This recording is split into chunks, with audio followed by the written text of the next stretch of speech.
Amigos, mi nombre es Salomón de la Cruz. Le doy la bienvenida a su programa Harpazo. Recuerden que es un programa que detalla todos los temas relacionados al arrebatamiento de la iglesia. Y en nuestro anterior episodio hablamos acerca de la hermenéutica que tiene que ver y que gira en torno al tema del arrebatamiento de la iglesia. Encontramos que el dispensacionalismo como sistema y el premileniarismo interpretan los textos proféticos a través del método llamado en la hermenéutica gramático-histórico. Segundo, compara profecías con profecías para llegar a interpretar la Biblia. Distingue entre aplicar e interpretar. Además, aplica las leyes que se encuentran en la escritura de profecía, que se le conocen como de doble, de triple o de parcial y final cumplimiento. De igual manera, entiende que la iglesia permaneció como misterio en el Antiguo Testamento y fue revelada plenamente hasta el Nuevo Testamento. Además, distingue entre Israel como pueblo de Dios y la iglesia también en la nueva dispensación. Pero también aplica el principio de las dispensaciones y mira como propósito de Dios final no el soteriológico de la salvación, sino el doxológico, es decir, que Dios reciba toda la gloria. En los primeros siglos, como entendimos, la iglesia era premileniarista. ¿Cuándo se volvió amilenarista? Con el surgimiento de la escuela alegórica de Orígenes de Alejandría. Y posterior a este personaje surge quien va a catapultar a través de su enseñanza alegórica esta escuela de interpretación que es Agustín de Hipona, quien fue influyente para que todo el periodo conocido como el medievo y parte de la Reforma influyera para mantener el método alegórico en la interpretación profética. Además, en nuestro programa anterior pudimos contemplar la clara forma de interpretar la escatología del Antiguo Testamento, que era muy sencilla. Se hablaba primeramente de la única venida del Mesías. No existía primera y segunda venida. Su concepción de la venida del Mesías era única. Simplemente la forma sencilla de interpretar era esta edad y la edad venidera, que estaba diferenciada con la llegada única del Mesías. Todas las enseñanzas del Antiguo Testamento se cumplirían con la llegada del Mesías, pero no había distinción entre primera y segunda venida, de tal manera que cuando nosotros leemos la venida del Mesías en el Antiguo Testamento, solamente se habla de una primera venida. Todos los términos de venida en el Antiguo Testamento hacen referencia a su única venida, como lo entendía el pueblo de Israel. Ya llegando al Nuevo Testamento, encontramos la revelación dual. Eso lo vimos en nuestro programa anterior, en el que se enseñaba la primera venida de Cristo ya como siervo y su segunda venida como rey, y entre ambos el presente siglo con la venida del Mesías, o llamado los últimos días, y es donde empieza la revelación de la venida dual o de la primera y segunda venida como diferencia. Bueno, en el tema hemos entendido que la venida del Mesías es un tema que vino como una revelación progresiva, y especialmente el tema de la segunda venida. Cuando nos enfocamos a estudiar el regreso de Cristo en el Nuevo Testamento, vamos a encontrar por lo menos 4 etapas. La primera etapa es los primeros años de la iglesia en el tema del Evangelio. Se introdujo el concepto de las 2 venidas de Cristo, la primera y la segunda, durante el tema del Evangelio. Luego viene este personaje influyente llamado el apóstol Pablo. Desde el año 55 a 65 se dio a conocer un misterio, no solamente el misterio de la iglesia, sino el misterio del arrebatamiento de la iglesia, y esto vino a traer en la revelación progresiva un avance del entendimiento de la parucía o el regreso de Cristo. Posterior a él, el apóstol Pedro iba a hablar en su escatología petrina el tema del día del Señor, y lo iba a entender conforme al Salmo 90 de que para el Señor un día son como 1000 años. Pero iba a aterrizar con la enseñanza de Juan, quien escribe el Apocalipsis, y en el capítulo 20 ya iba a describir el reino del Mesías como un periodo de 1000 años. Bueno, hoy vamos a hablar de Mateo 24, versículos 40 al 42, que está paralelo con Lucas 17. Dice: entonces estarán dos en el campo, el uno será tomado y el otro será dejado. Dos mujeres estarán moliendo en un molino, la una será tomada y la otra será dejada. Velad pues, porque no sabéis a qué hora ha de venir el Señor. Bueno, la Biblia literalmente significa biblos o libros. Puede definirse como una biblioteca de libros y está clasificada por diferentes géneros. En el Antiguo Testamento ya se había hablado del género legal, que son los libros de la ley, del género histórico, pero también se habló del género poético y del género profético. Con la venida del Mesías a este mundo, se introdujo otro género hermoso y especial para contar la historia del Mesías y su redención. Este género se llama el género de los evangelios. Los judíos siempre entendían que solamente había una venida de Cristo. Para ellos no existe segunda venida para los judíos. Así como algunos hoy no entienden que hay dos etapas en la parucía de Cristo. Los evangelios también tenemos que entenderlos de una manera progresiva, cómo fue entendiéndose el concepto de los dos aspectos de la venida de Cristo. Y bueno, pues tenemos un cuadro en la imagen que presenta los 4 evangelios, cada uno en sus diferentes fechas descritos, cada uno cómo presenta al Mesías y cada uno cuál era su propósito y su audiencia principal. El tema del libro que nos ocupa es el de Mateo. Mateo presenta a Cristo como rey y su audiencia son los judíos. Para propósito de Mateo era probar la mesiandad de Cristo, y es por eso que detalla todos los pasajes bíblicos del Antiguo Testamento, cómo se cumplían en Cristo como el Mesías. Su fecha de escrito alrededor data en su primera versión en el año 50 y su versión griega ya por el año 80 después de Cristo. Y esto nos va a traer mucha explicación de cómo es que entendían estos pasajes. Regresemos al pasaje paralelo de Mateo y de Lucas. Y Lucas que nos describe otra perspectiva de ese mismo pasaje. Por ejemplo, Lucas presenta el Evangelio desde el punto de vista de Jesús como hombre o hijo de hombre. Su enfoque no es a los judíos, sino a los griegos.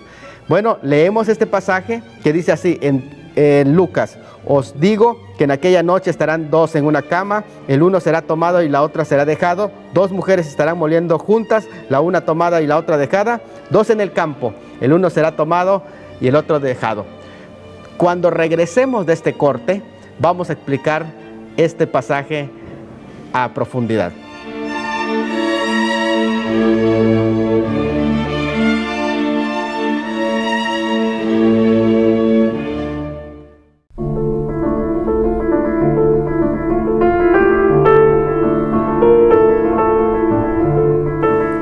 Amigos, continuamos con la explicación de este fascinante versículo de la Escritura. Bueno, de los dos pasajes que aquí son pasajes paralelos, Mateo como Lucas. Bueno, ambos fueron dados en este monte conocido como el Monte de los Olivos, y que es el mensaje del Sermón del Olivete, en el que el Señor está hablando de una manera profunda de la parucía.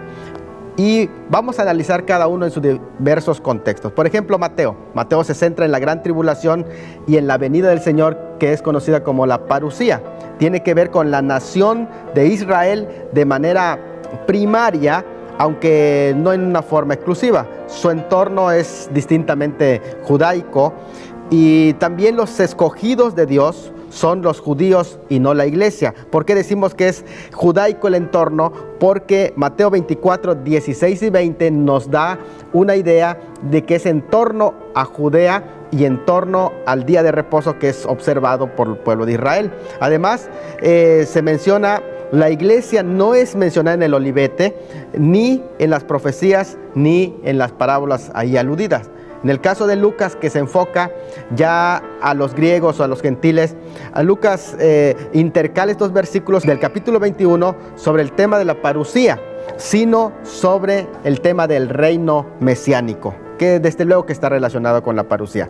Para referirse al reino, Lucas Y los otros evangelios usan un término muy singular que es el reino de Dios, pero Mateo habla del tema del reino de los cielos, refiriéndose al mismo concepto que es conocido como el gobierno de Dios o el dominio de Dios sobre los hombres. Este reino, según Mateo, tiene dos aspectos, uno interno y otro externo. El interno es que solo los convertidos entran al reino en su aspecto interior, y el externo es que incluye a todos los súbditos genuinos, pero también los profesantes, y eso se explica claramente en las parábolas de Mateo capítulo 13, que también es un tema muy interesante cuando menciona el tema del misterio del reino de los cielos. Bueno, para entender un poco más acerca del tema del reino que Mateo nos enseña, podemos diferenciar 5 etapas de este reino. Primero, fue profetizado en el Antiguo Testamento.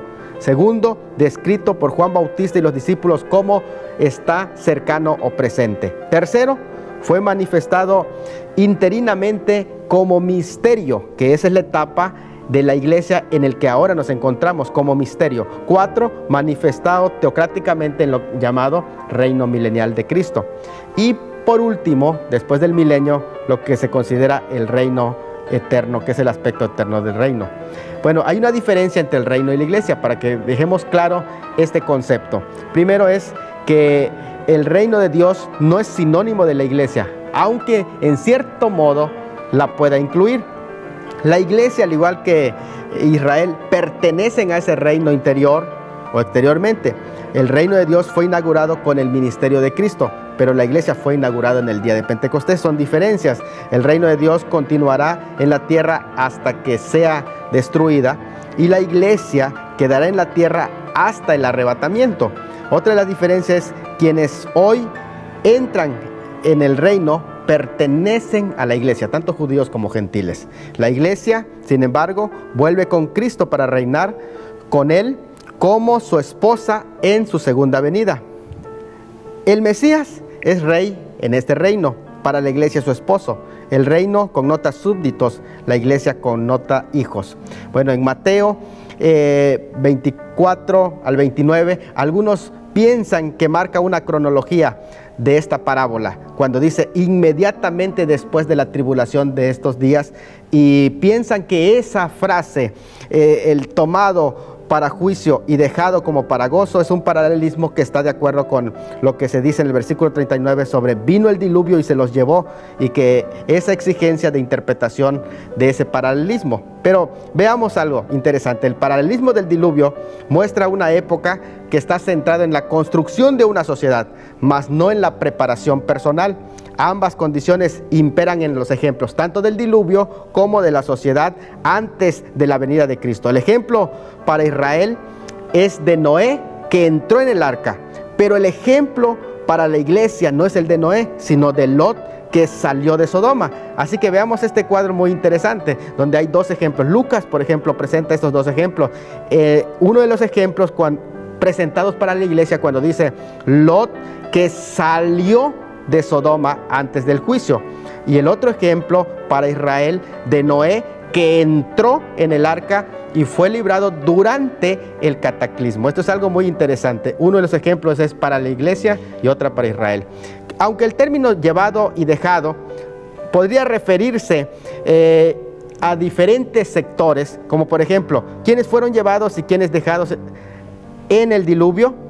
Bueno, llevados por el diluvio los que fueron muertos. ¿Quiénes fueron llevados por el Mar Rojo y quiénes quedaron? Fueron llevados por el Mar Rojo los pecadores.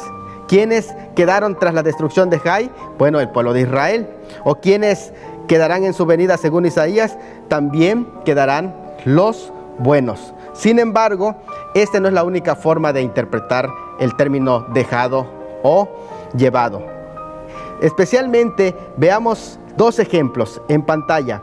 El ejemplo que presenta Jesús en Mateo, hablando a los judíos, no es el de Enoc, quien posteriormente usarían los apóstoles como ejemplo de liberación para la iglesia, sino el ejemplo que presenta es el de Noé, quien fue salvo en el diluvio. La palabra diluvio viene de una palabra que es cataclismo, de donde viene la palabra cataclismo. Enoc fue arrebatado o salvado antes del diluvio, es una figura de la iglesia. Noé fue guardado o salvo en el diluvio, eso es una figura para Israel. Bueno, entonces en Mateo 24, 37 al 39 estamos analizando este pasaje. Muestra una cronología, amigos, muy interesante. 3 aspectos interesantes aparecen. Primero, los días antes del diluvio. ¿Qué hacían en los días antes del diluvio? Comían, bebían, se casaban y se daban en casamiento. Segundo, el día en que entró Noé al arca, que está precedido por 7 días. Noé entra en el arca y 7 días estuvo dentro del arca antes que caiga el diluvio. Y el versículo dice, hasta que vino el diluvio y se los llevó a todos. Bueno, entonces hay 3 etapas: los días antes del cataclismo, el día en que entró Noé al arca, que son 7 días, hasta que vino el diluvio. Y eso concuerda correctamente con la enseñanza dispensacionalista. Los días de la gracia, el día en que entra la salvación para los judíos 7 años y el juicio que viene en la parusía. Bueno, después de este corte continuamos con este emocionante tema.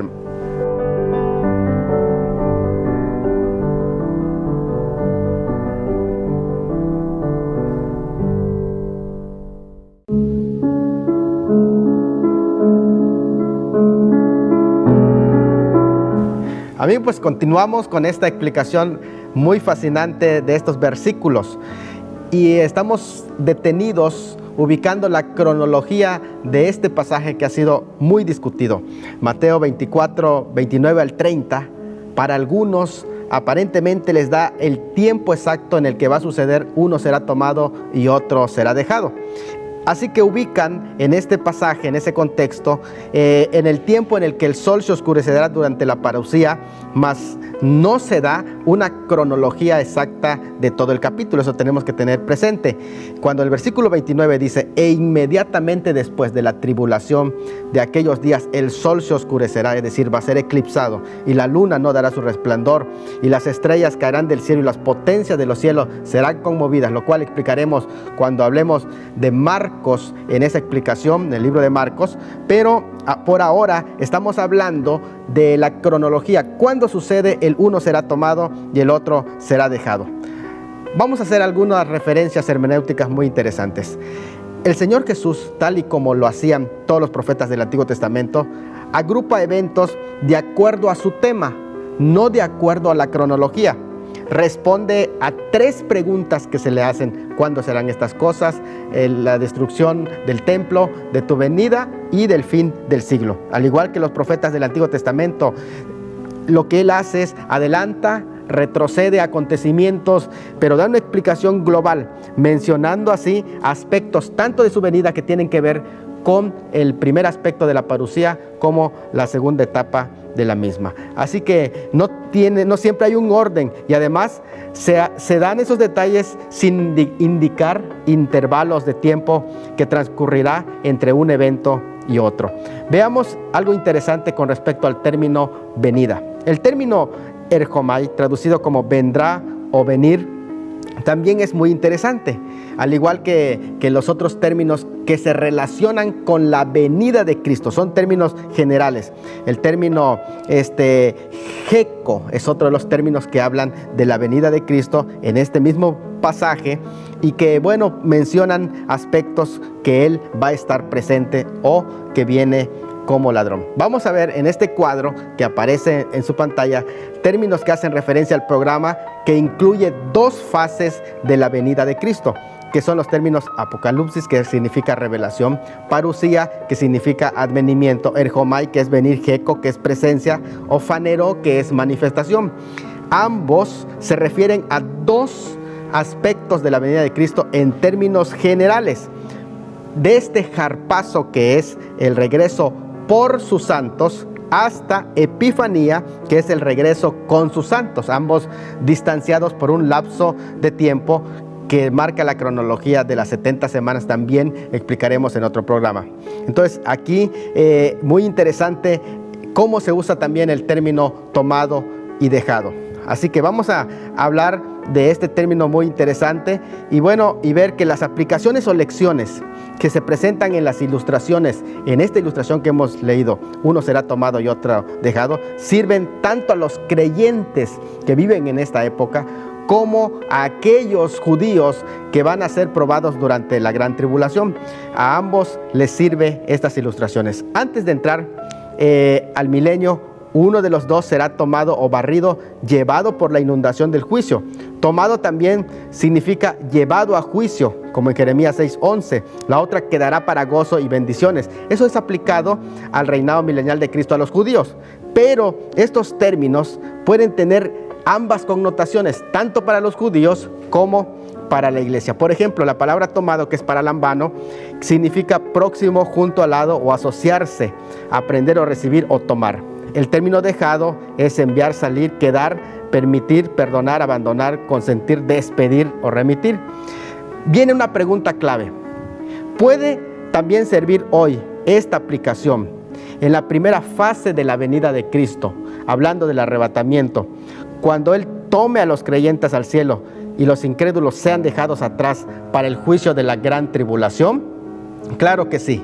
Miren, en ese capítulo 24 y 25 hay 6 parábolas que destacan el mismo punto de exhortación. La palabra importante que enfocan es velad, que son la parábola del portero, del padre de familia, del siervo fiel y el malo, las 10 vírgenes, los talentos, las ovejas y las cabras. Todas indistintamente pueden aplicarse en la parucía de Cristo a la primera etapa, que es el Harpazo, o a la segunda etapa, que es la Epifanía. ¿Son válidas estas aplicaciones tanto para Israel como para la iglesia? Claro que sí. ¿Por qué? Porque tanto Mateo como Lucas presentan contextos diferentes para la misma enseñanza, y porque ambos casos lo que se intenta dar son lecciones y aplicaciones prácticas, no cronológicas. Segundo, porque en los dos casos la ilustración exhorta a estar preparados, pues la venida del Señor será en un tiempo de separación. 3, además está presente el elemento sorpresa siempre. No hay mención de señales, lo cual sí se da en el regreso glorioso. Así que puede encajar para el arrebatamiento. También encaja bien para describir las actitudes distintas entre cristianos profesantes y los verdaderos. Algunos se avergonzarán cuando Él regrese por su pueblo. Lo importante es esto de esta parábola: los preparados y los no preparados, que están unidos en relaciones cercanas, en ocupaciones y comuniones ordinarias de la vida, serán un día separados en el momento de la separación, cuando el Señor venga de nuevo, y algunos los agarrará por sorpresa. Incidentalmente, Lucas habla de la redondez de la tierra, porque en ese pasaje dice: parte de la tierra será de noche y otra parte será de día, y exhibe un acontecimiento científico que fue descubierto siglos después. Pero entonces también se menciona ocupaciones de todas las clases: moler, el campo, dormir, y también para ambos sexos las parejas. Vamos a ver, para ir terminando, algunos conceptos. El primero aparece: 2 estarán en una cama. Aquella noche se refiere a la noche cuando Cristo venga. Lo que se está refiriendo aquí es que para todas las ocupaciones habrá un momento en el que la sorpresa les caerá. Algunos estarán en descanso, y en este sentido es una historia muy interesante para aquellos que cuando el Señor venga y no estén preparados. 2 estarán moliendo en un molino, 2 mujeres. Aquí se habla del trabajo, las ocupaciones. No importa la preparación, es lo más importante. No importa el trabajo que tengan, lo más importante es la preparación. 2 estarán moliendo juntas. Y esta tarea de moler juntas será como uno de los ejemplos, que en un trabajo estarán teniendo las mismas ocupaciones, pero la sorpresa vendrá. 2 estarán en el campo, también en el trabajo, refiriéndose a los hombres, moliendo. Estas 3 escenas vívidas, durmiendo, moliendo y en el campo, va a ser el escenario que va a pintar a la humanidad cuando Cristo venga. Lo importante de todo es estar preparados. Mis amigos, de eso se trata este programa Harpazo. Prepárate, que Cristo viene pronto por su iglesia. Amigos, ha sido un placer estar con ustedes. Se despide su amigo Salomón de la Cruz. Nos vemos en el próximo episodio.